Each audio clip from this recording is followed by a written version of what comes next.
Good morning बच्चों। आज हमारे पास क्लास 10th का सिलेबस है। चैप्टर 1 हम स्टार्ट करेंगे। हमें स्टार्ट करना है chapter 1 real number. Real number में 3 टॉपिक है, फंडामेंटल थ्योरम ऑफ अर्थमेटिक, फिर दूसरा है एलसीएम एचसीएफ और first number into second number, और तीसरा है प्रूफ ऑफ इररेशनैलिटी। इन तीनों टॉपिक के अलावा और कोई टॉपिक नहीं है फर्स्ट चैप्टर में, और फर्स्ट चैप्टर से 2 से लेकर 4 मार्क्स के क्वेश्चन बोर्ड एग्जाम में आते ही आते हैं, और वो फिक्स क्वेश्चन होते हैं, उन्हीं में से आते हैं। इसमें कुछ चेंज नहीं करना है। बहुत बार ये रिपीटेड, मोस्ट रिपीटेड क्वेश्चन एक ये है और ये है। सबसे ज़्यादा ये बार आता है। और इसकी क्वेश्चन, इस चैप्टर के सारे क्वेश्चन के प्रैक्टिस हम लोग करने वाले हैं एनसीईआरटी के एग्जाम्पल और एनसीईआरटी बुक से। दूसरा है एनसीईआरटी के एग्जाम्पलर से, और तीसरा है एनसीईआरटी प्लस सीबीएसई एक स्टडी मटेरियल लॉन्च करता है अपना खुद का हर साल। इस वीडियो को मैं 2 पार्ट में ख़त्म करूँगा। एक पार्ट में इन सब की थियरी, दूसरे में इसके क्वेश्चन प्रैक्टिस। तो चैप्टर 1 के प्लेलिस्ट में आप जाके देख लीजिएगा कि कैसे 2 पार्ट में मैंने इसको ख़त्म किया होगा। पहले में मैंने थियरी बताई होगी, कुछ एग्जांपल्स, और उसके बाद दूसरे में सिर्फ और सिर्फ क्वेश्चन प्रैक्टिस। यहाँ पे देखेंगे कि फंडामेंटल थ्योरम ऑफ अर्थमेटिक क्या है। क्या बोलती है फंडामेंटल थ्योरम ऑफ अर्थमेटिक? ये करती है कि एवरी कंपोजिट नंबर, सबसे पहले आपको पता होना चाहिए कि कंपोजिट नंबर क्या होता है। तो कंपोजिट नंबर जिसके 2 से ज्यादा फैक्टर हो।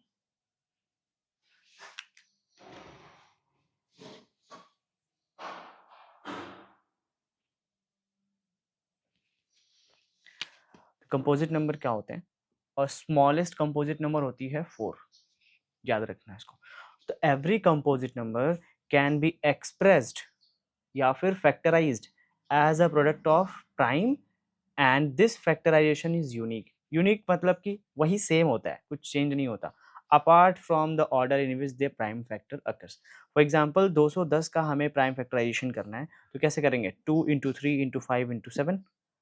अब ऐसा तो नहीं है कि हम अगर 2 को लास्ट में लिख दें, 7 को पहले लिख दें, 3 को बाद में लिख दें, ऐसे कर दें तो इसका मल्टीप्लिकेशन कुछ और आ जाएगा, आएगा तो यही। तो ये हमेशा यूनिक होता है अपार्ट फ्रॉम द ऑर्डर। यहाँ पे 2 पहले था, यहाँ पे 2 लास्ट में। तो ऑर्डर मैटर नहीं करता है, मैटर करता है कि उसका जो प्राइम फैक्टराइजेशन है हमेशा यूनिक होगा। यही है फंडामेंटल थ्योरम ऑफ अर्थमेटिक में। नेक्स्ट टॉपिक है इस चैप्टर का कि check whether there is any value of n for which 4 to the power n, 12 to the power n, 6 to the power n etcetera. ऐसे बहुत सारे क्वेश्चन मैंने एक साथ ही ले लिए।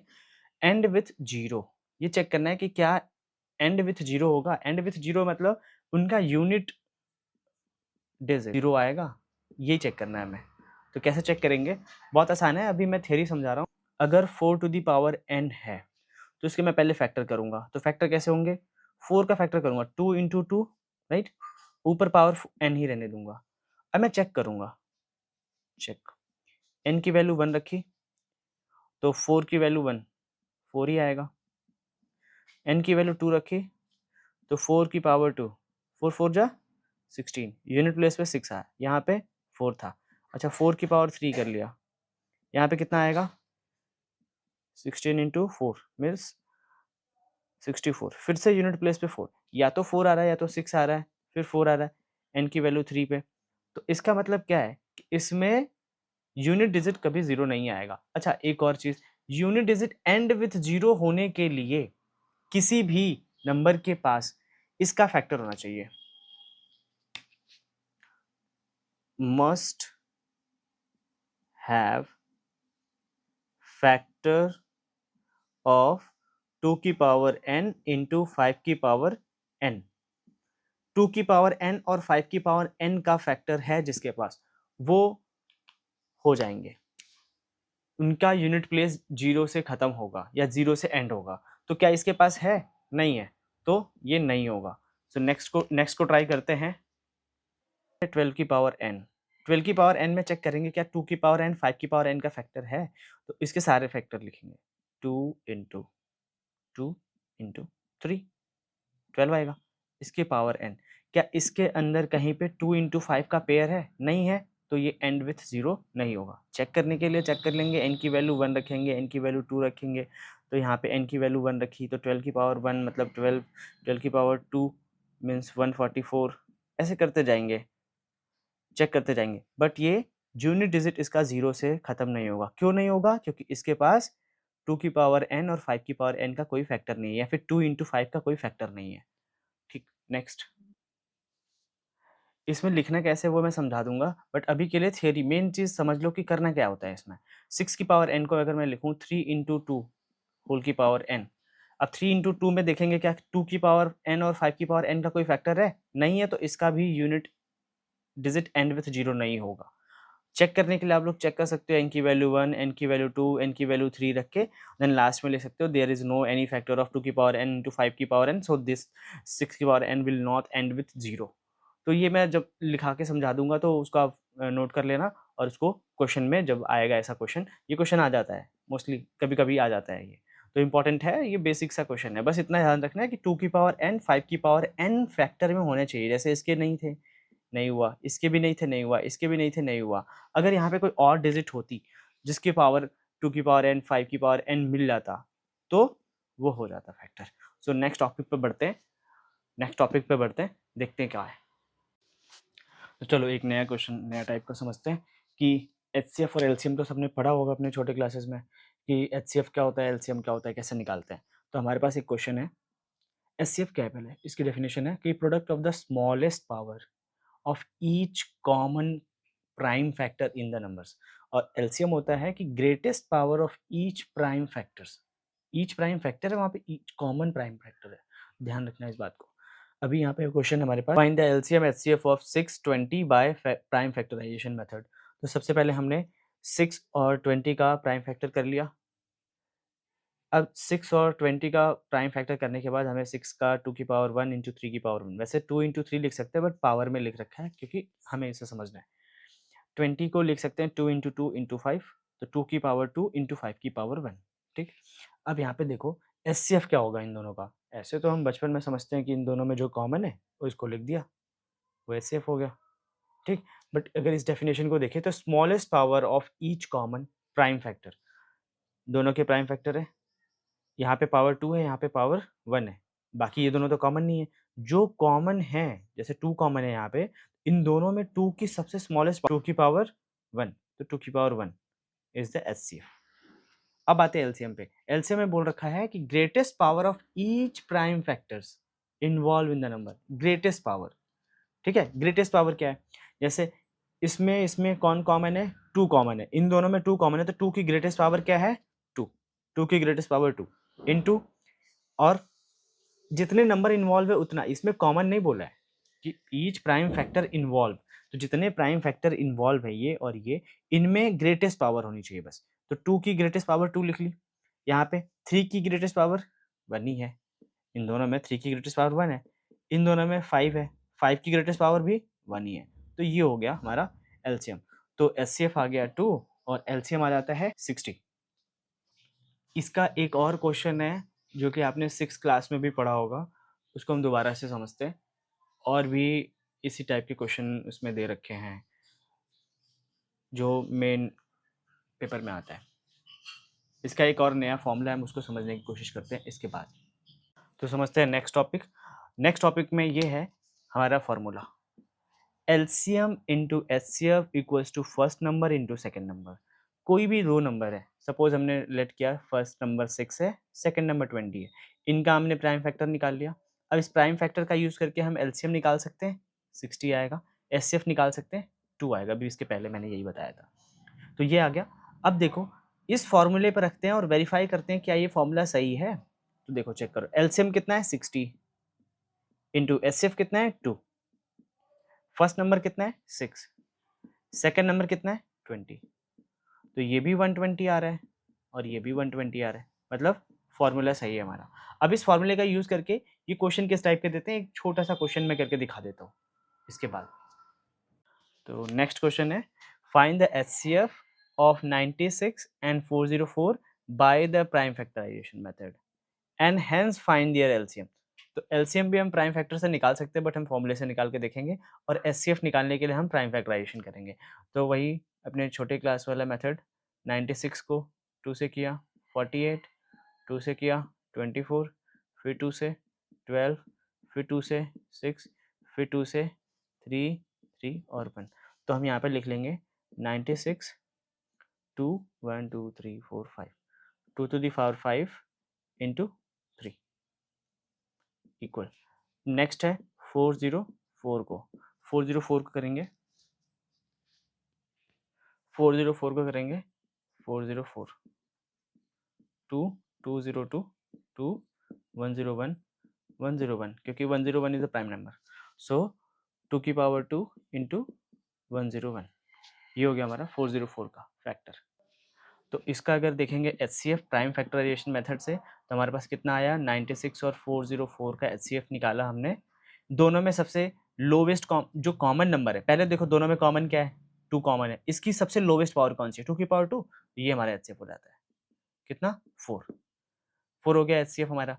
अब हमें LCM निकालना है, LCM निकालेंगे इस मेथड से, ये अभी पढ़ा था ना LCM।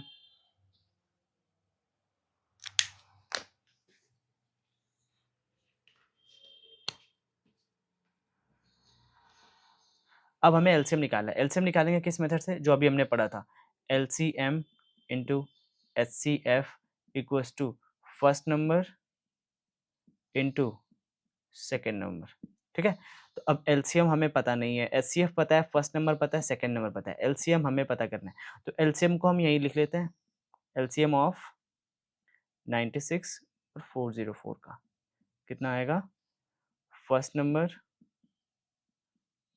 Into second number upon HCF of 96 404। ठीक है, तो अब इसको सॉल्व करते हैं हम वैल्यू पुट करके।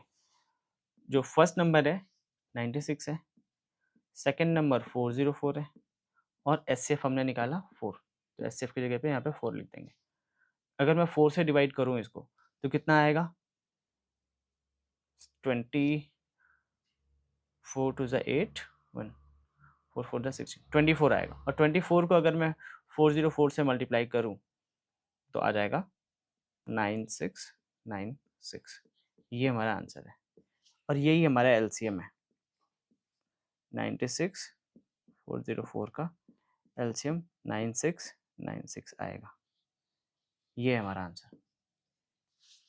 ठीक है, तो ऐसे नेक्स्ट मैं थ्योरी में बता देता हूँ नेक्स्ट पार्ट कौन सा है, और ये रहा आंसर। नेक्स्ट पार्ट देख लेते हैं कि कौन सा है नेक्स्ट थ्योरी, लास्ट थ्योरी का कोई क्वेश्चन बचा हुआ है, उसके बाद हम करेंगे question practice.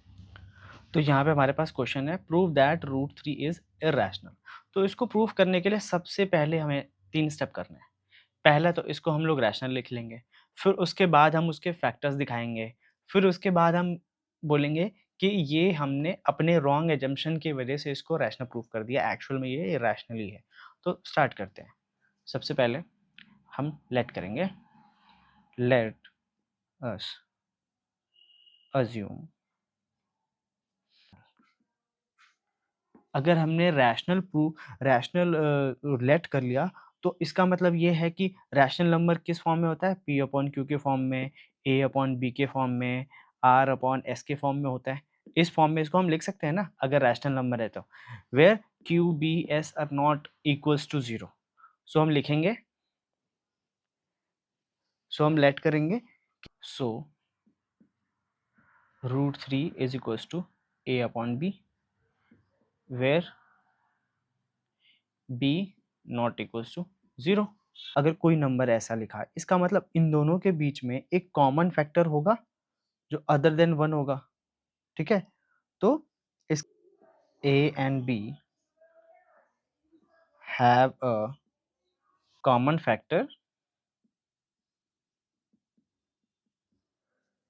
Other than we can by common factor A and B are co-prime। B तो इधर गया, तो B √3 is equals to A, B √3 equals to A, squaring both side। तो यहाँ पे अगर मैं स्क्वायर करूँगा, तो B √3 whole square equals to B का स्क्वायर। तो 3b² equals to a². तो therefore a² is divisible by 3. a² यहाँ पे 3 से डिविजिबल होगा ना. जैसे अगर मैं बोलूँ कि कोई नंबर मैंने लिख रखा है 2 into 5 equals to 10, तो मैं ये बोल सकता हूँ ना कि 10 is divisible by 2 and 10 is also divisible by 5. तो यहाँ पे वही है कि a² is divisible by 3 लिख सकते हैं ना, तो वही लिखने जा रहे हैं. a² is divisible by 3, then a is also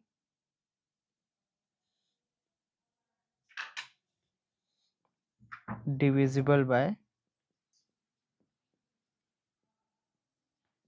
3. ये इसको समझने के लिए अगर मैंने लिखा यहाँ पे 2 into 5, मैं बोल सकता हूँ कि 10 is divisible by 2 and 10 is also divisible by 5. तो 10 का जो स्क्वायर होगा वो भी 2 से डिविजिबल हो सकता है ना. 10 का जो स्क्वायर होगा वो भी 2 से डिविजिबल होगा. तो वैसे ही यहाँ पे a² अगर 3 से डिविजिबल है तो a भी 3 से डिविजिबल होगा. ठीक है, तो यही. सो वी कैन राइट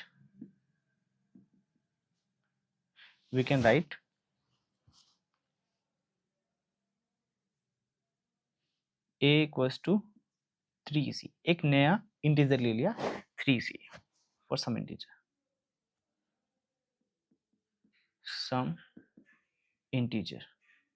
हम a की वैल्यू को इस इक्वेशन में पुट करते हैं. इसको ले लेते हैं 1 और इसको ले लेते हैं 2.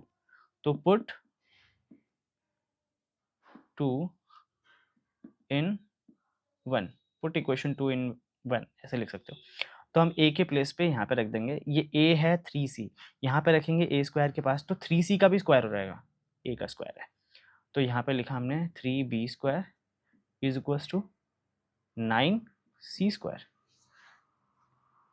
इसका मतलब अगर हम करें तो ये 3 1 जा 3 3 जा. इसका मतलब मैं लिख सकता हूँ यहाँ पे b² is equals to 3c². अब यहाँ पे हम ये भी बोल सकते हैं ना b² is also divisible by 3. b² is divisible by 3, so b is also divisible by 3. यहाँ पे हमें पता है कि b² is divisible by 3 and b is also divisible by 3. और यहाँ पे हमें भी पता है कि a² is also divisible by 3 और a is also divisible by 3. मतलब a और b दोनों 3 से डिवाइड हो रहे हैं. मतलब a और b में दोनों में 3 कॉमन होगा. मतलब दोनों में जो कॉमन नंबर होगा, इन दोनों में जो कॉमन नंबर होगा वो 3 होगा. यहाँ से ध्यान देना है. अभी हमने प्रूफ किया कि a² is also divisible by 3 and a is also divisible by 3. और यहाँ पे b² इज डिविजिबल बाय 3 और b is also divisible by 3. को प्राइम हमने यहाँ पे तो को प्राइम ले रखा था इनको कि ये को प्राइम है, इनके बीच में कोई फैक्टर कोई कॉमन नहीं है, बट यहाँ पे तो कॉमन आ गया 3. So this contradiction arisen due to your false assumption. यही लिखेंगे इसके आगे. ठीक है, तो अभी अगली लाइन में मैं इसको मिटा के ये लिखने वाला हूँ. तो take the screenshot for this. फिर हम लिख सकते हैं कि therefore A and B, this contradicts the fact that